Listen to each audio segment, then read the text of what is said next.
Quero convidá-los a abrirem as Bíblias no livro de Daniel, capítulo 8, por gentileza. Vamos falar hoje sobre purificação, restauração e vindicação. Abra sua Bíblia aí. Purificação, restauração e vindicação. Daniel 8, de 11 a 14. A palavra de Deus diz da seguinte forma: Sim, engrandeceu-se até ao príncipe do exército. Dele tirou o sacrifício diário e o lugar do seu santuário foi deitado abaixo. O exército lhe foi entregue com o sacrifício diário por causa da transgressão ou das transgressões, e deitou por terra a verdade, e o que fez prosperou. Depois ouvi um santo que falava, e disse outro santo àquele que falava: Até quando durará a visão do sacrifício diário e da transgressão assoladora? Visão na qual é entregue o santuário e o exército a fim de serem pisados. E ele me disse: até 2.300 tardes e manhãs, e o santuário será purificado. Quando nós lemos esses versos que nós acabamos de ler, aparentemente fica complexo entender isso quando nós não lemos o capítulo 8 de Daniel inteiro. Então eu quero só relembrá-los que o capítulo 8 de Daniel está tratando sobre uma visão onde aparece um carneiro que representa a Medopérsia, seguido de um bode que representa o reino da Grécia, e nesse bode que representa a Grécia há uma descrição do seu primeiro rei, que é Alexandre. No auge do seu poder, Alexandre morre, com 33 anos de idade.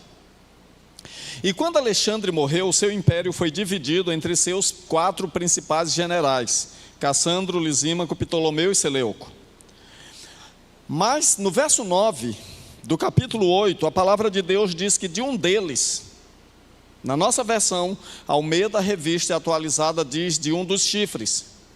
Mas essa tradução é mais uma interpretação do que, de fato, uma tradução. Como já dizem os especialistas em línguas, toda tradução é uma traição. Porque nenhuma tradução consegue expressar na essência o sentimento da língua primária de quem está falando ou de quem está escrevendo. Então os tradutores, por ambiguidades do hebraico, acabam fazendo uma tradução que na verdade não faz justiça plena ao que está escrito lá no hebraico, porque uma tradução mais correta do versículo 9 seria de um deles. O que seria o eles? De onde saiu a ponta pequena? A melhor avaliação seria dizer que de um dos 4 ventos, ou de um dos 4 pontos cardeais, sai uma ponta pequena que representa um novo reino, um novo império. No domingo passado eu apresentei evidências para rebater um argumento que muitos teólogos, especialmente preteristas, apresentam, dizendo que essa ponta pequena seria o rei Seleucida Antíoco IV Epifânio, ou Antíoco Epifânio.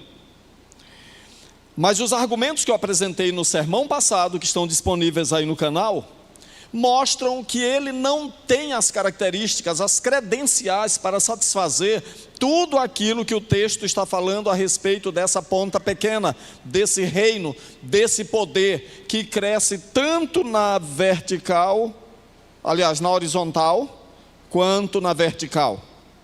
Os versículos que nós acabamos de ler hoje, então, estão falando sobre esse poder, esse reino, essa entidade que não é uma pessoa, é um sistema. E a palavra de Deus então está dizendo que ele cresce horizontalmente, para o norte, para o sul, para a terra gloriosa. Ele conquista o Egito, conquista a Síria, conquista a Palestina. É um poder que se estende em termos imperiais, mas ele tem um distintivo diferente: ele cresce na direção do céu também. E ele vai até o príncipe do exército. O príncipe do exército. E é interessante nós entendermos que nesse crescimento na direção do céu, ele vai então até o santuário de Deus, tira o diário, a administração do lugar santo, ou o sacrifício diário, é deitado abaixo. O exército lhe é entregue com sacrifício por causa das transgressões. Deita a verdade por terra e o que faz prospera.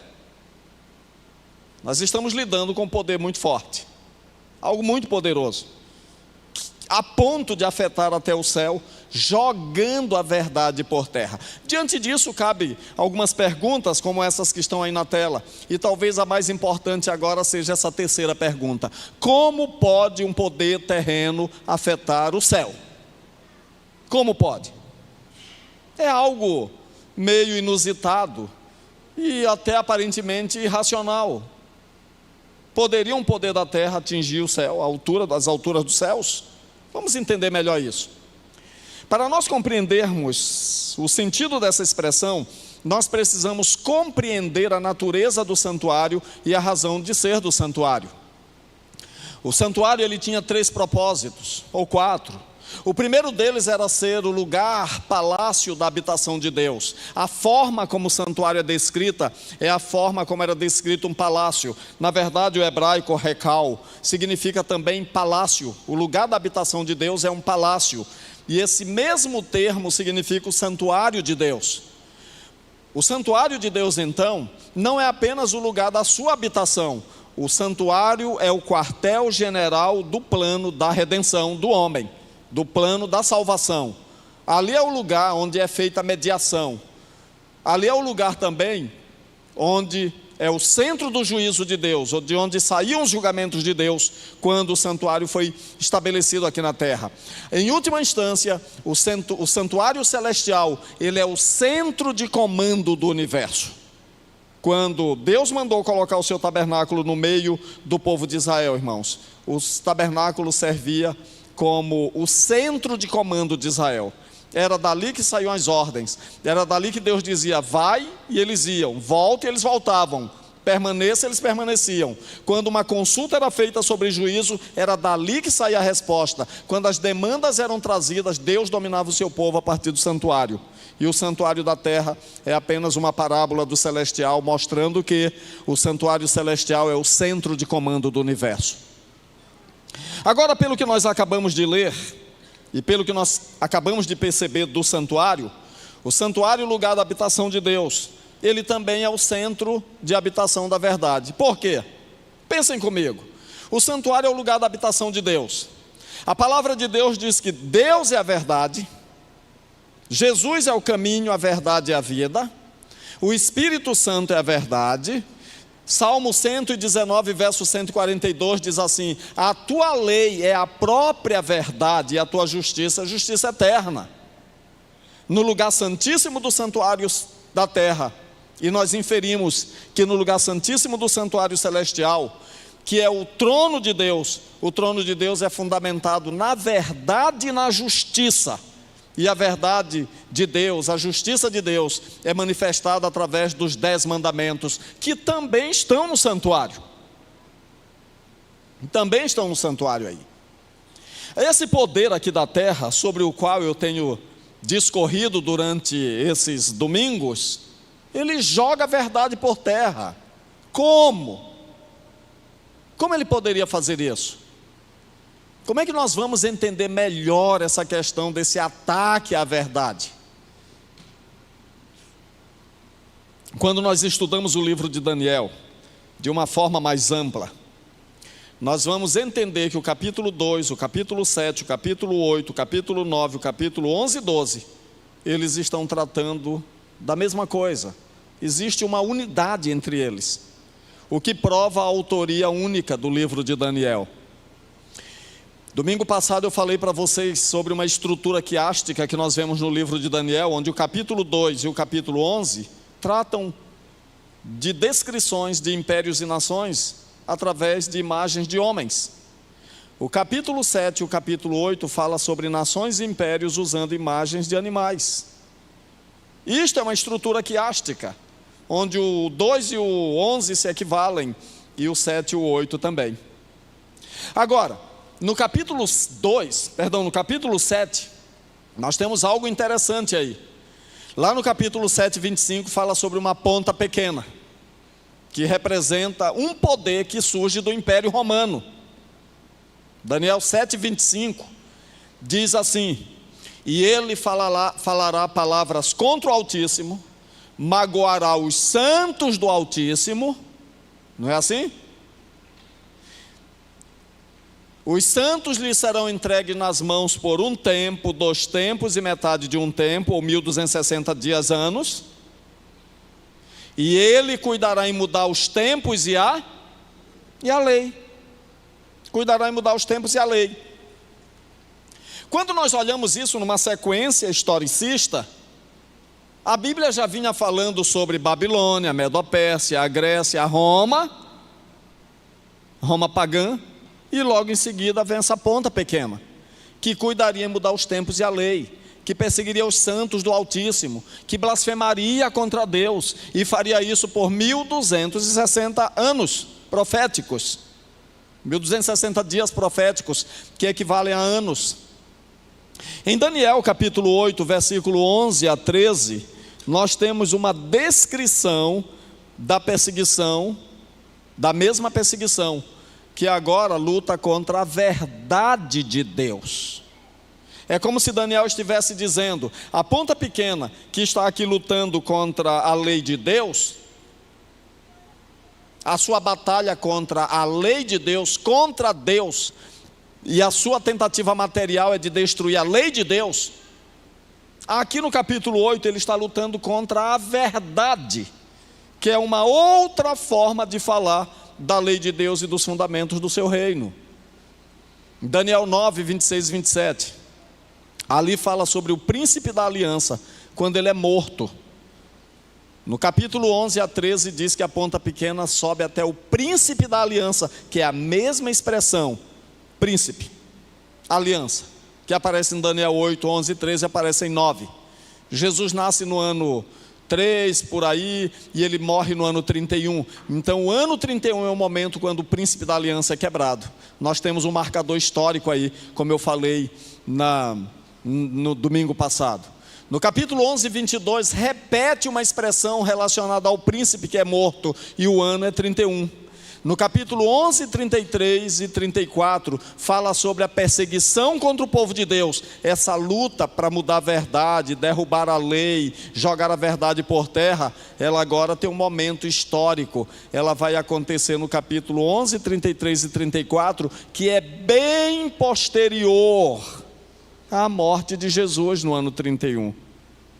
Quando Jesus nasceu, ele estava debaixo do poder do Império Romano, que dominava toda aquela região naquele momento. No ano 476 depois de Cristo, o Império Romano foi destruído, foi dividido por várias tribos bárbaras da Europa, surgindo aí até alguns países que nós temos até atualmente. Então, queridos, que poder é esse que luta contra a verdade, que muda a lei de Deus, que tenta tirar do santuário celestial o sacrifício diário, ou a ministração diária, ou a ministração da intercessão? É bom nós abrirmos um parênteses para entendermos que esse ataque ao santuário celestial, esse ataque contra o príncipe do exército, não poderia ser um ataque contra o santuário da terra. Por quê? Jesus morre no ano 31. No ano 70 o templo de Jerusalém é destruído. A partir daí não tem mais nenhum santuário terrestre.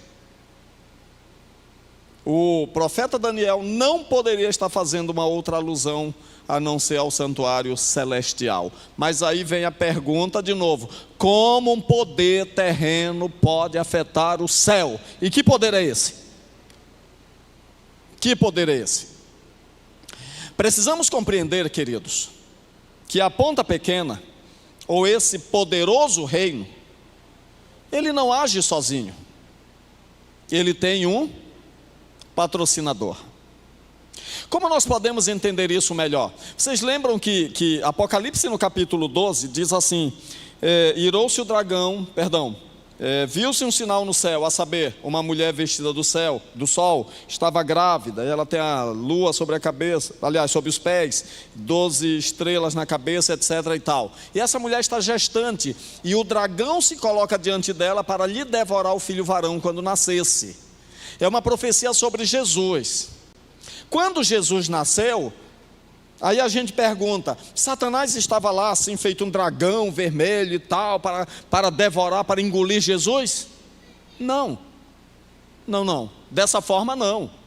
Mesmo porque o autor está usando uma linguagem de monstros mitológicos que são descritos aí na palavra de Deus, e ele está usando de certa forma imagística, mítica, que era comum naquela região do Oriente Médio. Mas o detalhe é o seguinte, ele está falando de Satanás. E Satanás tenta destruir Jesus através de quem? Dos seus agentes. E que naquela ocasião era Herodes, o Grande, um instrumento usado pelo diabo na tentativa de destruir Jesus. E nós precisamos compreender uma coisa que é interessante. Se Deus tem os seus agentes na terra, o diabo também tem os dele. Essa é uma realidade que não dá para negar. Agora, amigos, presta atenção aqui num detalhe interessante. O grande patrocinador da ponta pequena, desse poder perseguidor, blasfemo, é Satanás. É Satanás. É ele que sempre luta contra Deus, sempre tenta jogar sua verdade por terra, está sempre tentando destruir a sua lei. Agora, como pode esse poder afetar o céu? Claro, ele não pode pegar uma escada ou fazer uma torre, como tentaram lá em Babel, e chegar lá no céu, chegar e bagunçar, porque isso seria inviável, impossível e impraticável. Mas a forma da ponta pequena tentar alcançar o céu e jogar por terra a verdade, é obliterando a verdade, distorcendo o plano da salvação. Essa é a forma. A forma de Satanás lutar contra Deus é com as suas principais armas: a mentira, o engano, a astúcia.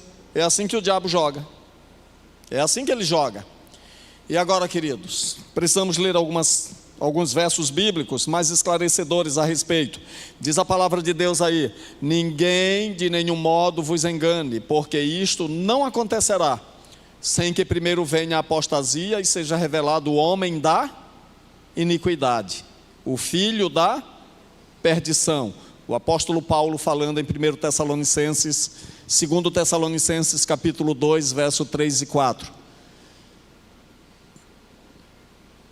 O qual se opõe e se levanta contra tudo que se chama Deus ou é objeto de quê?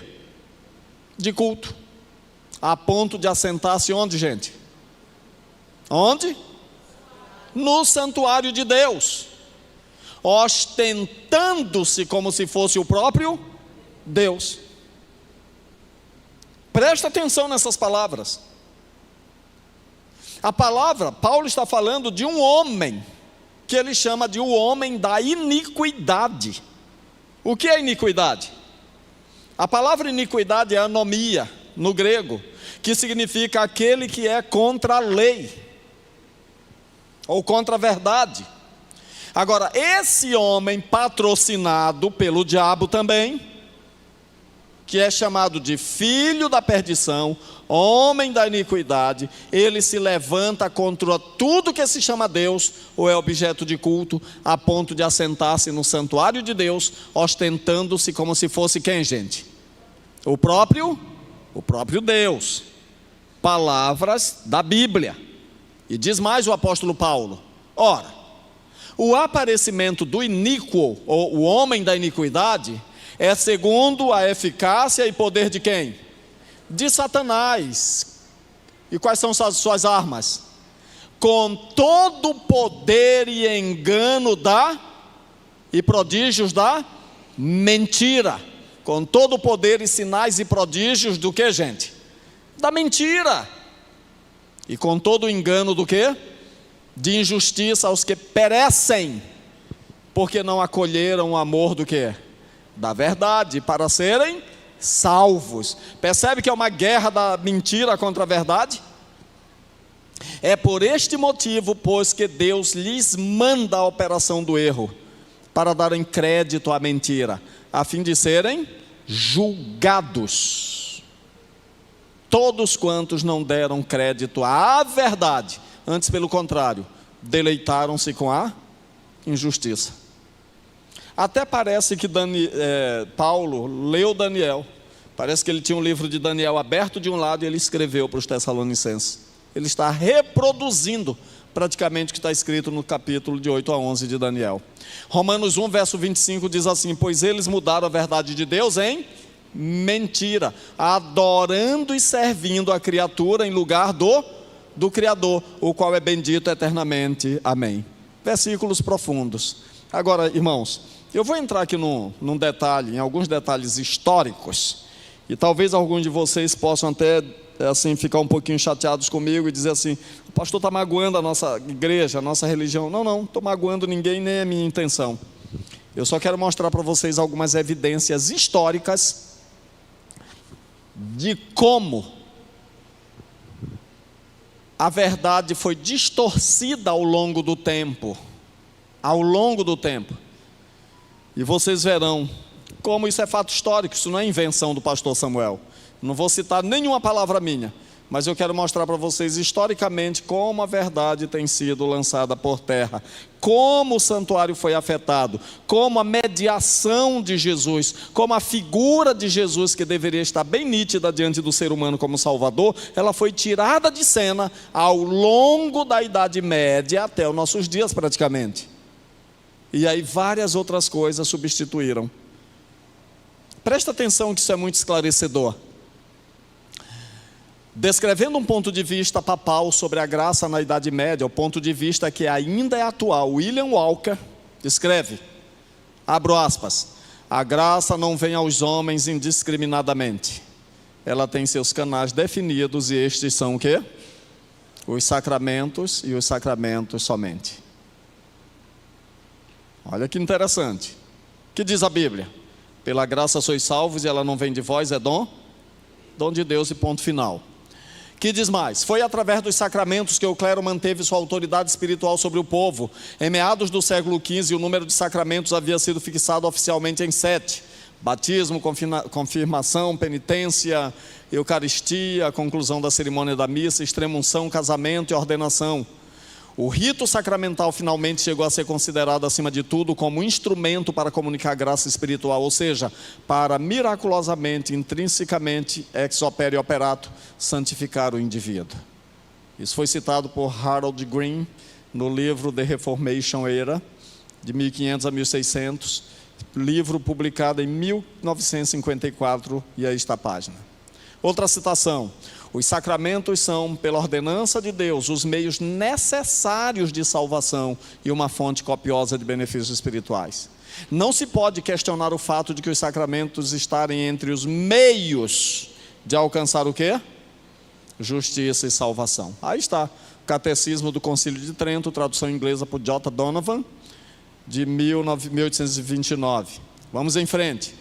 As citações a seguir foram tiradas de uma obra católica romana chamada Dignity and Duties of the Priest, Dignidade e Deveres dos Sacerdotes, de Santo Alfonso de Ligori. Foi editado por Eugene Green em 1927. E aí diz: com respeito ao poder dos padres sobre o corpo real de Jesus Cristo, é proveniente da fé que, quando eles pronunciam as palavras de consagração, o Verbo encarnado obriga-se a si mesmo a obedecer e a vir para as mãos dele sob forma sacramental. Em obediência às palavras de seu sacerdote, Hoc est corpus meum, o próprio Deus desce sobre o altar, pois ele vem aonde quer que o chamarem, sempre que o chamarem, e o colocam nas mãos, mesmo que sejam seus inimigos.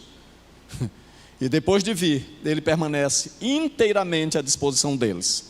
Movimentam-no como lhes apraz de um lugar para o outro. Podem, se quiserem, trancafiá-lo no tabernáculo ou expô-lo no altar, ou ainda levá-lo para fora da igreja. Podem, se desejarem, comer-lhe a carne ou dá-lo como alimento de outros. Isso é blasfêmia. Deus é onipotente. O ser humano não pode manipular a Deus. Isso é blasfêmia. Oh, como é grande o poder deles, exclama São Laurêncio Justiniano, referindo-se aos sacerdotes. Mal a palavra cai de seus lábios, e o corpo de Cristo é formado ali a partir da matéria do pão. O Verbo encarnado, descido do céu, realmente se faz presente sobre a mesa do altar. Essa é a doutrina da transubstanciação. A Bíblia não afirma isso. O sacerdote ocupa o lugar do próprio Salvador. Outra blasfêmia. Não é assim. De acordo com Santo Ambrósio, um sacerdote, ao absolver um pecador, desempenha o próprio ofício de quem? Do Espírito Santo na santificação das almas. Outra blasfêmia. São Clemente, portanto, tinha razão ao dizer que o sacerdote é, por assim dizer, o que, gente? Outra blasfêmia.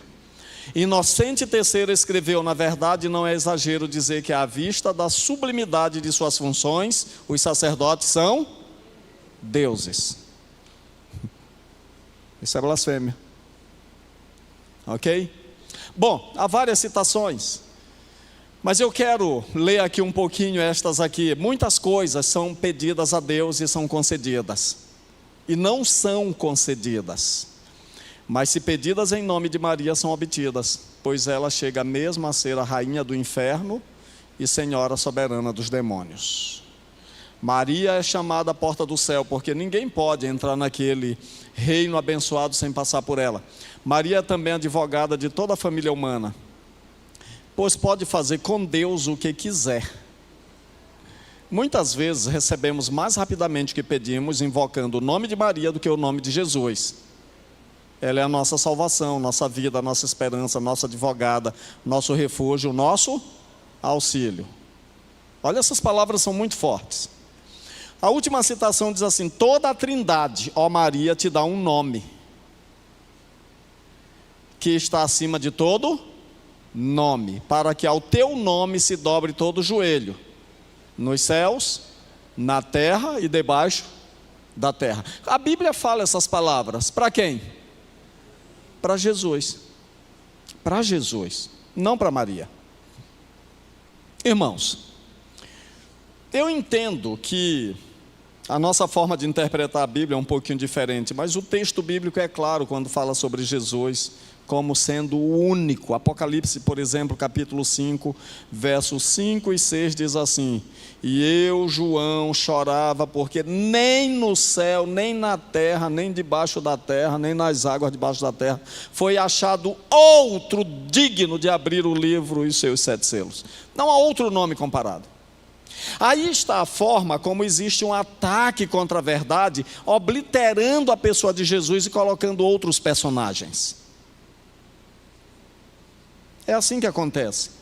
E aí, queridos, eu quero mostrar mais algumas coisas para vocês. Coisas que foram tirando o foco do homem do santuário celestial, de olhar para Jesus, de olhar para a Bíblia, de olhar para a sua palavra. E aí vieram alguns erros que foram tomando corpo. Por exemplo, oração pelos mortos, sinal da cruz, veneração dos mortos, santos, anjos e imagens. Os sacerdotes começaram a vestir-se de forma diferente dos leigos. Extrema-unção, doutrina do purgatório, oração dirigida a Maria, santos, mortos e anjos. E aí tem um negócio que eu não estou conseguindo ler. Título de Papa ou Bispo Universal dado a Bonifácio III pelo Imperador Focas. Beijar os pés do Papa. Começou com o Papa Constantino. Isso nunca foi o propósito de Jesus Cristo. No Apocalipse fala de João que ele vai adorar um anjo, e o anjo levanta e diz assim: não, a adoração é somente para quem? A adoração é somente a quem? A Deus. Um dia tentaram adorar Paulo. Paulo fez uma confusão, fugiu, apanhou, sofreu, porque ele não permitiu ser adorado pelas pessoas que queriam adorá-lo, imaginando que ele era um Deus. Irmãos, por mais que pareça natural para algumas pessoas adorar qualquer homem, qualquer líder religioso, isso não é bíblico. Isso não é bíblico. O culto da cruz, imagens e relíquias, água benta misturada com sal e abençoada pelo sacerdote, canonização dos santos mortos, jejum nas sextas-feiras. A missa desenvolveu-se gradativamente como um sacrifício, tornando-se obrigatória no século XI, e o celibato, e vieram outras coisas como todas essas que estão aí que vocês podem olhar. Todas. Purgatório, proclamado como um dogma no Concílio de Florença, a doutrina dos 7 sacramentos, a Bíblia proibida ao leigo, colocada no index dos livros proibidos no Concílio de Valência, confissão auricular, transubstanciação, venda de indulgências, e aí vai. a tradição é declarada ser de igual autoridade com a Bíblia, os livros apócrifos são acrescentados à Bíblia, a Imaculada Conceição de Maria, e aí vem uma série de outras coisas, e tudo isso com um único propósito: tirar o foco de Jesus Cristo. Tirar o foco de Jesus Cristo. E aí, queridos, são muitas coisas que foram se perpetuando. Mas aí, quando Daniel está olhando tudo isso, ele ouve então, na sua visão, um anjo que conversa com o outro. E o anjo pergunta: até quando? Até quando durará a visão onde a abominação desoladora faz tudo isso? E até quando durará essa visão que o santuário é pisado e o tamide, o sacrifício diário, é tirado? Aí vem a resposta. A resposta vem como uma resposta divina, e ele diz: depois ouvi um santo que falava, e disse outro santo àquele que falava: até quando durará a visão do sacrifício diário e da transgressão assoladora? Visão na qual é entregue o santuário e o exército a fim de serem pisados. E ele me disse, o que ele disse? Até 2.300 tardes e manhãs, e o santuário será purificado. Eu apresentei na semana passada um gráfico mostrando quando começam os 2.300 tardes e manhãs, 457 a.C. E ela se estende até 1844. Até 1844. Essa é a data. Durante esse período grandioso, todas essas coisas aconteceram. Especialmente esses erros todos vieram na Idade Média. Depois que Jesus morreu, subiu para o céu para ministrar no lugar santo, aqui na terra a verdade foi sendo jogada por terra pelos próprios cristãos, e foram substituindo Jesus, foram colocando acessórios no lugar de Jesus.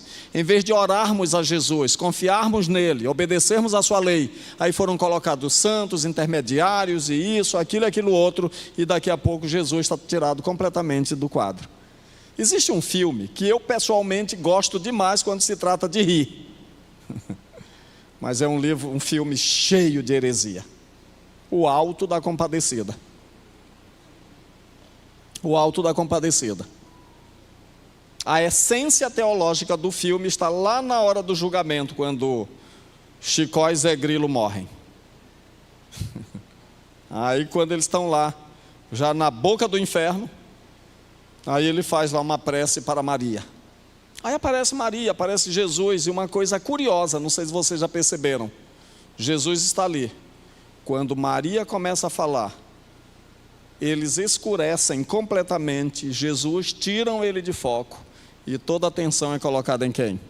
Em Maria. Maria é uma mulher maravilhosa. Eu pessoalmente tenho um apreço tremendo por Maria, especialmente no Evangelho de João. Mas Maria nunca recebeu ordenação para ser ordenada, irmãos.